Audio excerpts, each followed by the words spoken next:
Hello, you guys, and welcome back to the Culture and the Cross.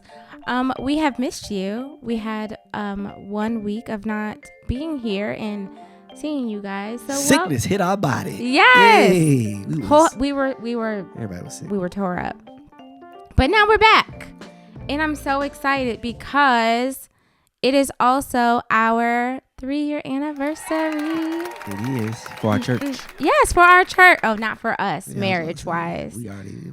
No, but our 3-year anniversary. It sure is. I'm really excited. You posted that reel on Instagram. I legit cried. Yeah. Like looking back at the little video clips from like 2021. Oh, let's cheers. Okay. Cheers. Yes. Cheers. Cheers. Yum. It's apple cider, y'all. We ain't up here. Come on now, y'all. That tastes really good. We ain't up here drinking, huh? But I'm so excited. Okay, so for our 3-year anniversary, what are your top, I guess you want to do top 2 moments? Yeah. Top 2 moments. Okay, Top 3 2. years. And that was just this Sunday. Mm-hmm. We celebrated 3 years. It was awesome. We had cake and ice cream after. Yes. Not ice cream. We had cake after church. We had some ciders after so church. it was good, and it was great to see everybody and great to reminisce. I would say over the last 3 years, we had I think actually the 19th was actually the date, but So Thursday is the real day. Yeah, but we celebrated the 3rd Sunday of September is when we had it, and so I would say the top 2 moments, one of which, listen, man, I think I got like 3. Okay, we'll do your top 3, and I'll do my top 3. I would say probably. Well, yeah, I got 3. Okay. So I would say one is probably we had our not our first worship night, but we had worship night in a hotel one night in February of 2022. Yeah. We had Lee Hicks and his wife Sarah Hicks. They were the pastors of Fusion Ministries at the time in Cary, and they came, and when I tell you we was in this little hotel room, it was probably 50 packed. people in there, but we was it packed. was packed in there. It was packed. The worship that it was so Worship good. was crazy. It was so good. Man, I mean, it was like once again, it wasn't even that many people, but it was just the fact we were in this little hotel room. Yeah, I was gonna say I think because the hotel room was so it was so small, and we were used to having 12 to 15 people in church on a Sunday. Like sometimes not even that many. Right. So you talking about 50 people in that hotel? It was packed. Man, you would thought we was a mega church in there. Yeah, and worship people was got awesome. saved. Yeah, a guy got saved. I remember his name got saved that night. Rededicated. I don't know if he got saved first time or rededicated his life that night. So it was praying for people, and worship was awesome. Lee and Sarah were awesome. So it was great, man. It was just it was great fantastic. presence. That was probably one of the best ones.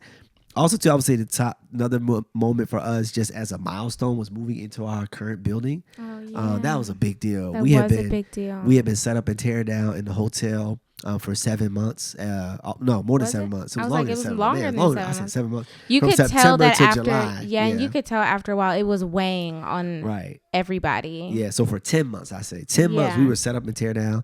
So when we signed that lease and moved from the hotel to like our own space, we didn't have to set up and tear down. Like I was getting a U-Haul because the U-Haul place is right across the street from our house, like the highway across the street from my house. So I would get the U-Haul every Saturday and pack up the U-Haul from our garage, put it in the U-Haul. I would drive the U-Haul to church. I never drove my car to church. It was so I was looking forward to the day where I could drive my car to church. It's the little things. I know every Sunday I would get there and be like, man, one day I'm gonna drive my car to church. I would drive the U-Haul to church every Sunday. Yeah. And back home, and your dad or a couple of the guys, one of the guys would help me get the stuff out. You know, all that to say that was a big moment moving into our permanent building that we're in now, which is great. And I would say the third moment, man, was probably the first Sunday. You know, the fact that I was gonna say that was one of my moments. Yeah, like for me, I'd say the very first Sunday we had service, man. Like it was just it was just a milestone. Like, oh man, like we did it. Like we are a real church. We're starting to have a Sunday service, and so that was a big deal. It was for me. It was great. I think too because it was also it was people there, and for some reason I was incredibly shocked by that. Yeah.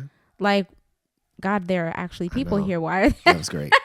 What's going on? Some other moments. There's so many I feel like we could talk about. So I'm taking your last one. That will be my first one. It's our very first Sunday. it was just such a blessing because leading up to that, we would do our worship nights. Yeah.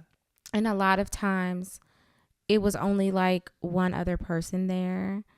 But it was so nice to just have other people that come and then to praise God and just be thankful that we're on a Sunday. I know. It's happening. Yeah, it was cool. So that probably had like 15 people there that first No, Sunday? I think it might have been just a little bit more. Yeah, maybe a little bit. Because we had a couple of guests and my parents came. And so it was maybe like 20. I don't know. Maybe 20. I think your brother was there and everything. He wasn't the first week. He wasn't? He came the second week. Oh, okay. Well. It was maybe like 18 or so. Yeah. The first week. And I liked it because we also didn't have a lot, but we really did do the best we could with the little bit that we had. We did. We made our little makeshift kids ministry in one of like the meeting rooms, and like we did. We just did the best we could, and it was a fantastic like service. Yeah. Okay, so my second one would be our very first baptism. Yeah, that was great. It was. First of all, it was a beautiful day. It was the perfect. It was the perfect day for it. It was a beautiful day. Baptized like 3 people that day, 4 people that day. 4 people. It was 4 people. 4 people. Yeah, and they were all. 3 of them were like brand new to the church and still come. Yeah. One has moved. Yeah. Across the world. He did. But like, I just think I thought it was nice. Yeah, and I think it was his first time being baptized. Like he had gotten saved like a couple years before we met him. Yeah. He hadn't been baptized, and he was like, "Man," and the thing is, I remember he asked me about being baptized when we were still in the hotel, and I was trying to find a way. Didn't have a place to do it. The hotel wouldn't let us do it. So I said, "Bro, I promise you, the first one we have it." And sure enough, like 3 months before he moved, we had that baptism, and he was the first guy. Yeah, I was. That actually was a great moment, and it was great. It was a beautiful day. There were no clouds in the sky. Yeah, it was a perfect day. It was a second baptism. Listen, that's not on my top. That's not on my top list. I'm so sorry. Baptized in that second one. I'm so sorry. We saw the era of what happened there, and we have worked to fix it for the next. Let me just tell you what happened. So it was like, what was it? Dang, it was freezing outside. Freezing cold outside. Freezing outside. So we did it inside, but we piped in the water, obviously from outside, but we didn't have a heater for the water. My God. So I'm thinking like, y'all don't judge me, okay? I'm new. We knew this. Okay? We didn't know. We didn't realize. Boy, that water, I put my hand in that water. It was literally like an ice bath. And when it was an ice bath, we baptized 2 people. When they both put their foot in that water, one, he put his foot in and stepped back out. He said, whew. I said, I felt so bad. And then the other person, she got in. Whew, man, I like the next day I apologized to the parents of one and the other. I said, I'm so sorry. Like, and the dad, he was just like, hey, if that's what he had to go through, I said, he said if that, because it was his son, he said if that's what he had to go through, that's what God had for him that day. I said right on. That's hilarious. But I promised, I said, y'all, we will not baptize anybody until we get this water situation fixed. And we have it fixed. So the next one, we water have will it be nice fixed. And warm. Yeah, we rain have or snow, sleet or shine. We're gonna do it inside. We have a heater for it. Yeah, this that was time. whew, man. I felt so bad. I was like, y'all, it was literally like an ice bath. It was an ice bath. It was frigid. And I ain't realized. I put my hand in. I said, oh my goodness, what have I done to the people? Right, but it was like, well, should we postpone? We have all this water already in here now. Take me to the wall. It chilled my body. It chilled the body for sure. So the second baptism, is not on my list. First one was great though. The first one was fantastic. The third it was amazing. The third one will be great too because we are making improvements as we go. Nice. So, it'll be great. But then, what was my first one? The first service, the baptism. Yeah. I also want to add in there just a 2.5, our first baby dedication. Beautiful. I know. Just beautiful. Beautiful. I know. She's literally the sweetest baby. And she's there. The sweetest she's baby. She's running around. It's amazing. The sweetest baby. Okay, but then last is our very first Christmas party. Yeah. And I believe we had it at our house. We did. Yeah. I was thinking about a different one. But the other one at the church? No, the first one was at our house. It was at our house. It was real chill. And we had a good time. Yeah. It was real chill. We had Olive Garden. And we just played some silly games. Yeah, and it was really fun. It was great. Yeah, a lot of people came over. Like, it was really great. Those are some good moments. I mean, so many good moments I think about when we had church in the park. last fall. Yeah, that was great. fun. That event turned out a lot better than I thought it would. It went way better than I thought it would. I wasn't sure. We had never done it in the park. We had done it in a kind of a new area. We had to do it a little further from our church than we had maybe initially thought we would need to. But it ended up being great. We had a lot of people kind of come out. And people was walking in the park, and the bounce house was jumping, and the food turned out good. And was able to kind of like minister to people and kind of talk to a lot of people out there rather. So it was really good, man. I think your mom was praying for people. Oh yeah. I don't know if I prayed for somebody. I can't remember. I know I talked to a lot of people. I talked to a lot of people, but like no, that day I believe we had about 3 rededications. Yeah. That day. Nice. So I don't even remember. I think it was a family and a lady. Nice. Well, it turned out really, really great. It was really nice. And our plan was to do it again this year, but we kind of had to postpone it. So we're going to circle back to it next year. But that was a good moment. I think that's something we should do every year. Yeah. When we did the baby shower. The baby shower was great. We've had a lot of great moments. Yeah, the last year's really baby good. shower was so good. It was so good. Yeah, just some really good moments. I mean, listen, we could sit here and talk about this the whole time because, the last 3 years have definitely been, it's been highs and it's been lows. We baptized people in freezing cold water. This is a low. But also we had the first one where it was great. We had great events, but we also had some flops. We had some things where it's like, we're not doing that again. Yeah. Not doing that again. But that's okay. I think that's what happens when you're starting something new. Right. And you don't know. And sometimes you don't know how it's going to go until you try it. And I think, and this is the thing too, because we could say more about this. And you may be saying, what? And I'll give you examples of like, you may be saying, well, what flopped? We always talk about the highlights, but what was the flops, I would say like last year was a flop with like our Christmas party we had last year. Oh yeah, that was a flop. We was like, oh, we did it at our church the year before. Let's rent a venue. Yeah, we won't do that again. It was fun, but also we had fun with the faithful few of us that were there. And I said, we are not renting another venue. No. Flop. Me and Archer sat there and looked and was like, yeah, and I don't, to be honest, I don't even think we're gonna do a Christmas party this year. We may do it, but we're gonna do it differently. So that was a flop. We spent money getting a venue. Yeah, I think your folks got the venue won't. for us. We're not doing that again. It wasn't. We like I said, the few of us there had a good time, but it wasn't as well done. I think also when we had that was actually kind of fun. What? When we had the karaoke game night for our anniversary one year. Yeah, that was a good one. That was good. We talking about the flops now. Sorry. No, the flops, yeah. That I just know that one was a big flop. I can't think of like any other ones. Yeah, I think events, events can kind of. Yeah. We actually do pretty well with events. We haven't had a lot of flop events, I will say. We do decent. Because we try to advertise them well. Now I'm thinking, I'm like, yeah, the events we've done have actually been pretty successful. But sometimes, man, sometimes those, Sundays we'd be like, hey, this Sunday we're going to do blank, blank, blank. And nobody be there. I'd be like, okay. Well, not nobody, but you know what I mean? I'm just, that's relative. Okay, though. But, it'd be like, oh, the half of the church went out of town that one week. I was going to do this special thing, and stuff like that. When it's nobody's fault. It's just, oh, man, I didn't time that right. Or, whatever the case may be. And that's okay. And even just lessons with people, with conflict, with leadership.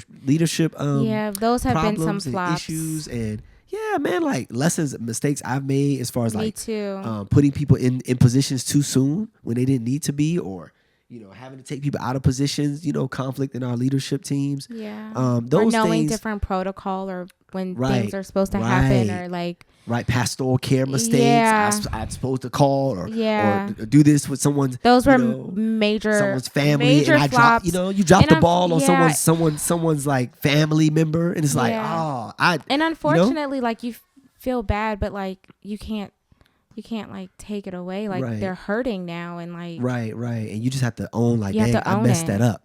And so this is no shade to people. I have to own this. We have to own this as leaders and be like, I messed that up.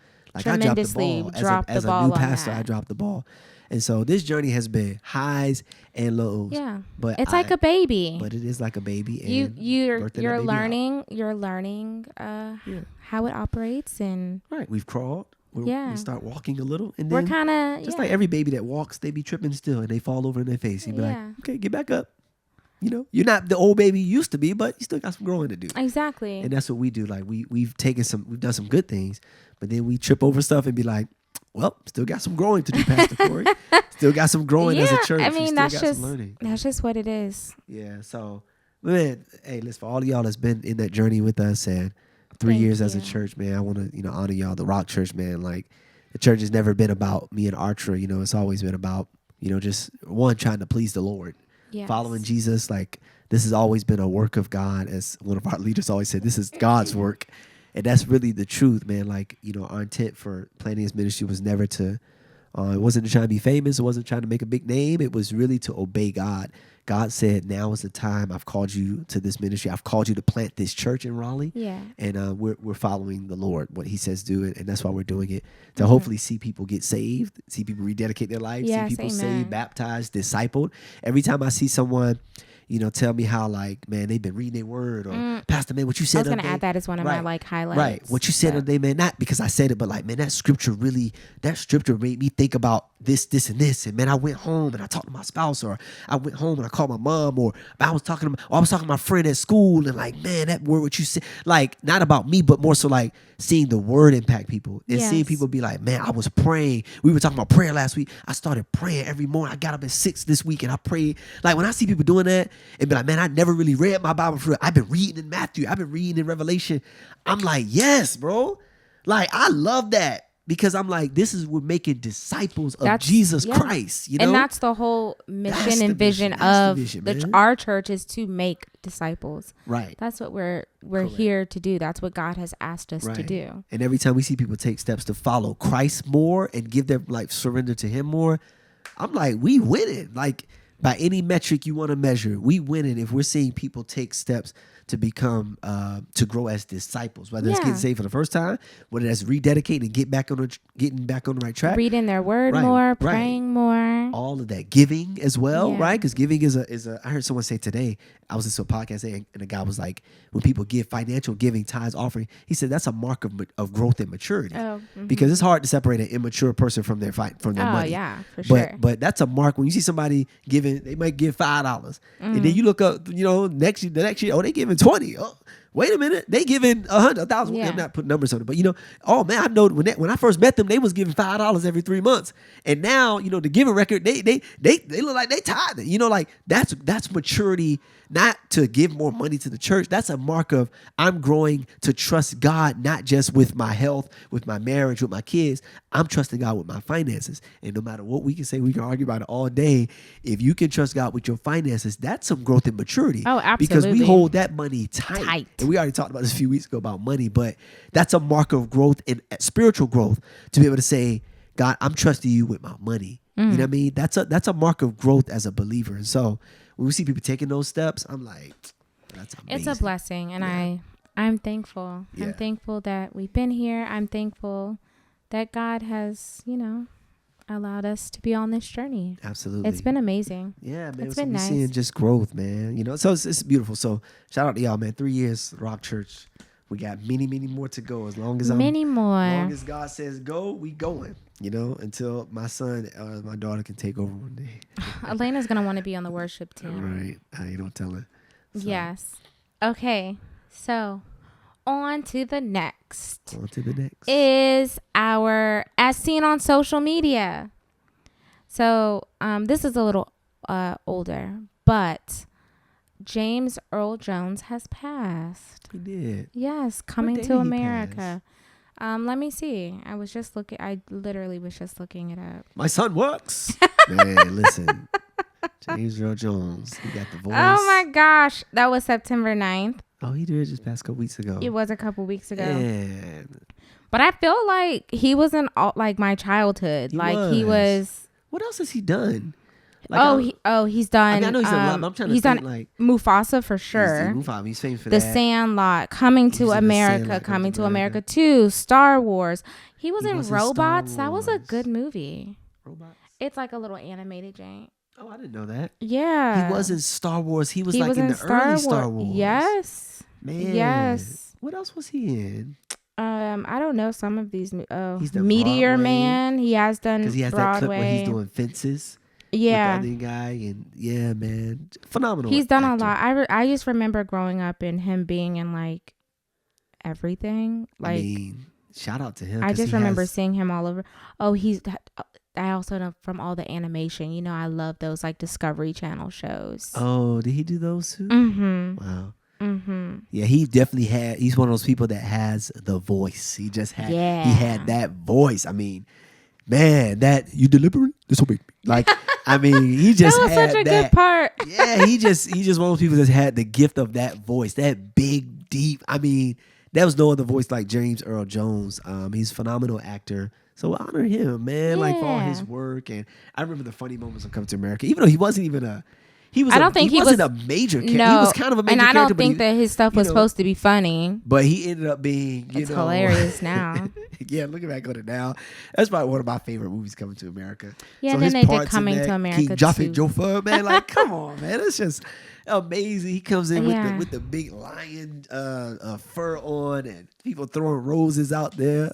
It's such a silly movie. Yeah, man. So him and McDowell going, but just. That was a good movie, and obviously, like I said, his work with I always see that clip of him in Broadway. Oh yeah, doing Fences, and I can't remember the other actor's name, the dark skinned gentleman, but yeah, man, shout out to James Earl Jones, man. How old was he? Was he 90? He was. He was probably.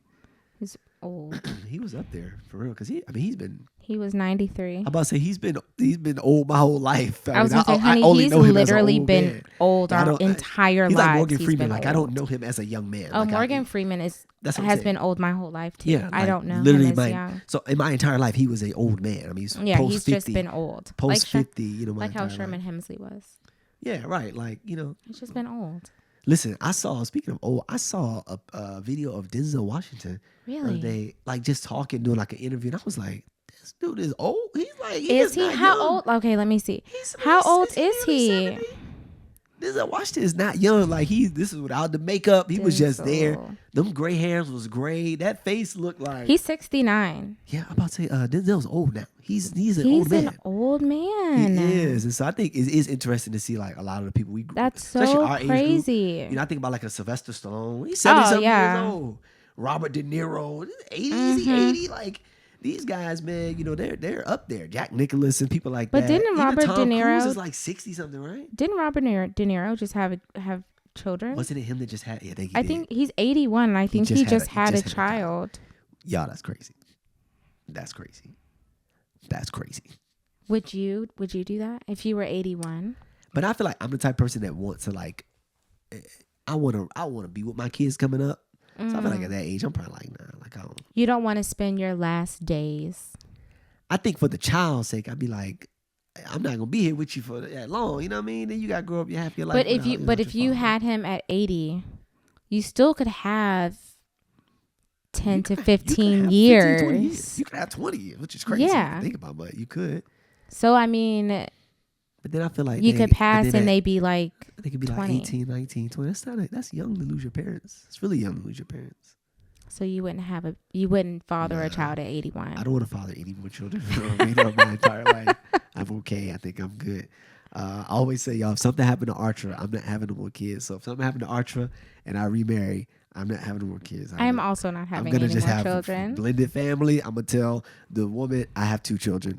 I'm not biologically any more children. Okay, but what if you were? If I met a woman, she already got kids. I'd be like, great. I got 2 kids. We got a blended family now. We got 6 kids. Okay, but what if you were only like 55 or 60? But I'm not trying to be out there picking up kids from school at 55.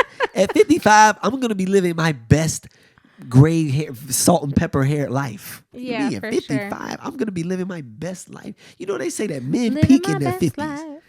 We all top topic, but they say men peak in their 50s. Oh, really? Come on here. Ooh. They say men be living their best life. You ever?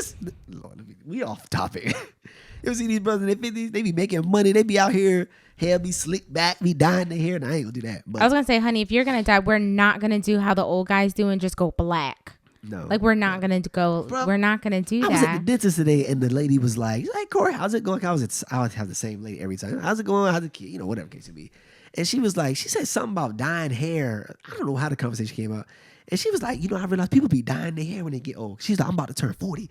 I'm gonna dye my hair. And I was like, I'm gonna just go salt and pepper. I'm just gonna be salt and pepper too. I already have a couple of grays. I got my first gray when I went into the military. I think I was like really stressed out. Yeah. But I'm gonna just be gray. I'm It is what it is. Gray. And I'm when old, I go y'all. all gray, I'm gonna just go. But I'm gonna tell you this, my I'm thing. getting old. One, I believe genetically I'm gonna be all right. My hair's still here. Your hair is very I'm probably thick. gonna have hair until my old age. My father still has hair. He still gets haircuts. Yeah. My grandfather had hair till he passed. He was almost 70.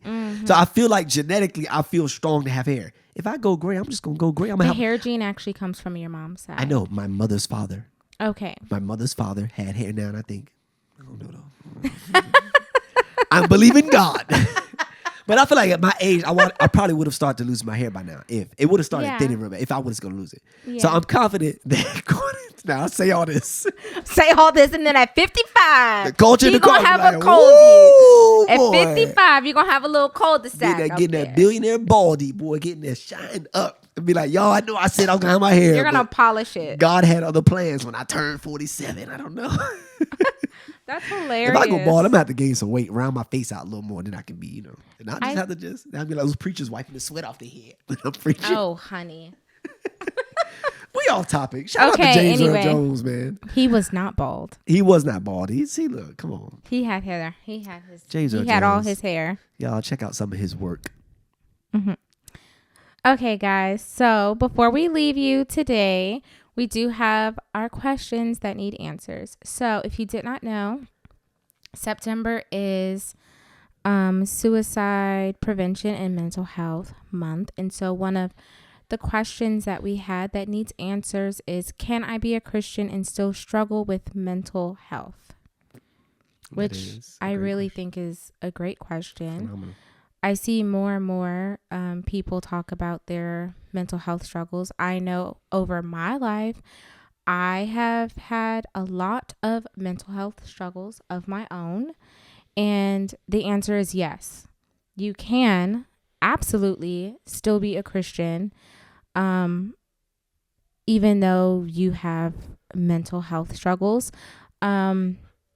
Even though we have faith and we are believing God, that doesn't make you immune from the difficulties of life. As my mom always used to tell me, that we live in a, what did she call it? A fallen world. Mm-hmm. God is perfect, but we live in a fallen, broken world. Mm-hmm. And we are not immune to the difficulties of life. And that includes mental health challenges that we have. And our God knows that. And it's even, acknowledges it in the Bible a couple of times, and even some encouragement. Like one of the stories, sorry, I had my phone, I was looking things up, is in Elijah. It's 1 Kings 19. And so just to like summarize the chapter of what was going on with Elijah, it says that, after he had a great victory, Elijah became so discouraged that he prayed to die. He was emotionally and mentally drained. Yet God didn't abandon him. Instead, God cared for his physical needs. He provided him rest and gently answered him. And that's just one story, but there's so many. Like even David, who a lot in the Psalms would cry out to God, like, my soul is distressed. Mm-hmm. Like he would talk often about his depression and anxiety and just all of the feelings, how he's downtrodden, mm-hmm. and things like that. And that doesn't mean that if you're going through those things, that you are less of a Christian and God has just completely forsaken you. Right. It says in his word that he will never forsake us. He's always with us. So just if you're even feeling that way, recognize that is not of God telling you like, I'm leaving you out, bye-bye girl. That's the enemy trying to get you in sometimes of a deeper hole, to tell you that, there is no hope. There's no one here for you. Like, you're going to be by yourself forever. God has forsaken you. But we know that is not the truth, because that is not what it says in the word of God. That's not anything that he has ever said. But, so I just want to encourage you that if you are struggling with any type of mental health, that it is okay to ask for help, to have prayer, and then also have the couch. I know I do often myself have the prayer, have the couch. It says even in the Bible a lot of times about seeking wise counsel, and whether that is your pastor or a mental health therapist or something like that, like you should seek help and seek guidance. And then also we do live in a world where, I don't know, some people feel like we may not, but we do live in a world where prayer, therapy, and mental health medications exist. We do. We really do. And it's okay for you to take the mental health medications. It's okay for you to get your checkups with the therapist. It's completely fine. Just like if you had a broken arm or the doctor is giving you medicine for your physical body, you would take it. Right. Well, a part of your health is your mind, making sure that you're even able to continue going throughout the day. So it is okay if you want to add in some, or you have to add in some medications to that. Yeah. And I think that's important too. And even you made a good point about the physical of it. Like if the physical doctor, let's say you have a sickness or something, you got the flu, whatever, and he gives you something. Normally there's a time limit. Normally, not always, but sometimes there's a time limit on these amount of things they give you as well. Take this for the next 10 days. Take this for the next couple weeks, or for this last 6 months, I've been on this medicine with my physical health. I think about that as well from a mental health perspective, is that you may have a season where you take a certain medication, but that doesn't mean that will always be your life or your story. Maybe for this year, hey, I'm using this to kind of help me, whatever the case may be, or maybe for these few months, or maybe for these couple of years. But also, I'm believing God that I won't have to take this as well. Right. And I think that's the thing about it. Just like with the physical, hopefully, like with the physical health, I get to the point where my body's whole and it's healed, and I don't have to take that agent to help me. But there may be a season where I need to lean in and get the help that I need. I mean, I think you really said the most important thing is getting the help that you need. I don't think it. And once again, we when we know better, we do better. And obviously, generations before us sometimes demonized mental health, therapy, having a counselor that wasn't your pastor, medication, all of that. But I do think, I was having a conversation with someone today about this, is that we have to acknowledge that the generations before us did the best that they could, for the most part. Right. They did the best that they knew. Right. Now that we know better, we can do better and say, I am a pastor, but I am not a licensed marriage and family therapist. You know what I mean? Like, I'm a You're pastor, not a psychiatrist. but I am not a psychiatrist. I'm a pastor, but I'm not a medical doctor, right? And so there is some advice that I can give, but also, for you, there may be some advice and some counsel that your pastor can give, like I can give, and believe and can give it confidently. But then there are also some things I would say, you maybe should consult with a professional psychiatrist, someone who specifically deals with mental health diagnoses, mental health problems, mental health challenges, and can help from that perspective. I think that both are necessary, both are needed, but most importantly, like you said, there shouldn't be any shame for seeking help. There is no shame, but the greater concern is not seeking help, because then it's like, well, if you're not gonna like get help, then now are you gonna become a if I have a problem and I'm not gonna get help, if hopefully I don't harm someone else because I don't want to get help, me personally. So I'm saying, like, I want to make sure that, and I want you to make sure that if you know that you need help with something, get the help that you need. Yeah. Because what I don't want to happen is that, man, if I don't get the help I need, then I start to hurt. Hopefully I don't start to affect Archer or affect our children or whatever the case may be. But hopefully I can get the help, I can get the resolve, I can deal with my issues to where now, whatever that looks like, it's therapy, whether it's counseling, it's prayers, deliverance, all those things.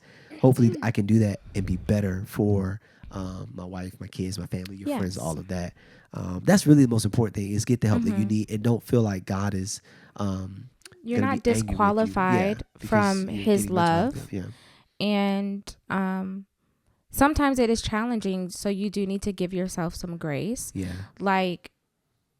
Sometimes things are not going to get better in a matter of a day or two. You need to understand that and recognize that and give yourself grace every day. Just because you are struggling does not mean that God has forsaken you. That doesn't mean that he is disowning you. That doesn't mean that you are disqualified from the love that and the blessings that he has for you. And you haven't all of a sudden not in the kingdom and part of his family. You are still a daughter. You are still a son of God. You are still, an heir, as he says in the Bible. So just, sometimes you do have to just take it one step at a time. You do. Yeah, and I'm glad you said that too. Like, that was because there's some people like, well, I've been dealing with this for 15 years. I've been dealing with this for 20 years, right? And, the Apostle Paul talks about this. He says, there was a messenger, there was a thorn in my flesh. Yeah. A messenger of Satan, I believe it's in Corinthians. And he said, 3 times I prayed to the Lord, take it away. But the Lord responded, my grace is sufficient for you. Yeah. And those are, and I'll be reading y'all. I'll be all listen to them, but it's coming to me as I'm thinking. But like I've been reading in Job, reading through the Bible. I've been reading through Job, trying to be consistent with it. And I just thought about the story of Job of like, man, some hard things this man had to go through. Like he endured, and I think some of those suffering things are hard for us when we have these challenges. Whatever people have physical challenges where they've had a sickness for their whole life or a disability or something. And these are things where I hear those words of Paul, like, man, God, take this thorn out my flesh. Why am I having to like fight this? Why am I having to deal with this? Why is this?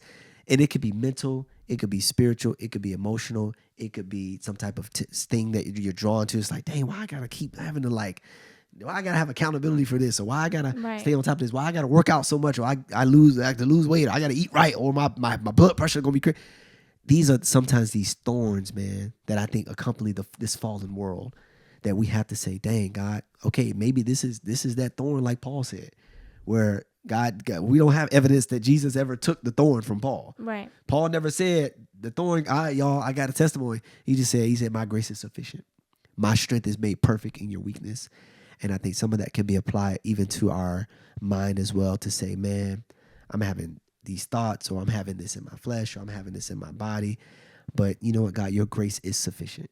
Yeah. Right. And I think that really is the sobering truth, is that if we want to give a magic pill to say it's going to be over next year. But the reality is that it might not be. Like, and I'm glad you said that, because that's kind of, we don't want to hear that. And I don't even, I haven't want to say it. But that's the truth, is that maybe this is something where I just have to lean into God's grace and say, God, I just need you to help me with this. I need you to help me keep my mind on you. I need you to help me keep my body straight. I need you to help me keep my spirit lively. Like, I need your grace, and I think the Bible is clear about that. The Bible doesn't say everything is going to be great all the time. No, never it says says, that. Jesus said, in this world, God, we can be here all day because I get through this word. He said, in this world, you will have trouble, but take heart. He didn't say take heart. The trouble not gonna last always. Take heart. I have overcome the world. Yeah. So what he's saying, man, he said, keep your eyes on me. Mm-hmm. Know that like Paul said, the same power that raised Jesus from the dead lives in us. Don't worry about the trouble don't focus on the trouble in your world. Take heart that I have overcome the world. And if you're in me, you overcome the world in me as you keep your eyes on me, even your mind as well, and your body as well, all these different things. And so, yeah, man, you said it so well. I just wanted to piggyback on that, as they say, and circle back, corporate language. I want to piggyback and circle back on the touch point to the quarterly KPIs. Oh, my goodness. That's crazy. Okay. Well, I guess. Praying for y'all. Yes, we are. And if you're watching this and you are having mental health struggles and you have never been to therapy, I really want to encourage you to go. Yeah. It has really changed my life for the better when I started going to therapy. So I am a huge advocate for seeking mental health and going to therapy. So if you have not gone, please go, and please reach out to someone. Yeah, absolutely. Yeah. Absolutely. Let me pray. God, I pray for every person that may be experiencing mental health challenges, even suicidal thoughts and thoughts of taking their life. I just pray, God, that you will remind them that, as Archer said earlier, you are with us. You'll never leave them nor forsake them. I pray that you'll remind them of the purpose in this life. I pray you'll remind them that there are people who love them. There are people who remind them that they're not a burden to anyone or in their family. They're not a burden to anyone at their job, but they will be so loved. They are so loved, and they are so needed for such a time as this. I just pray your comfort for every person who's been having mental health challenges, been fighting and battling.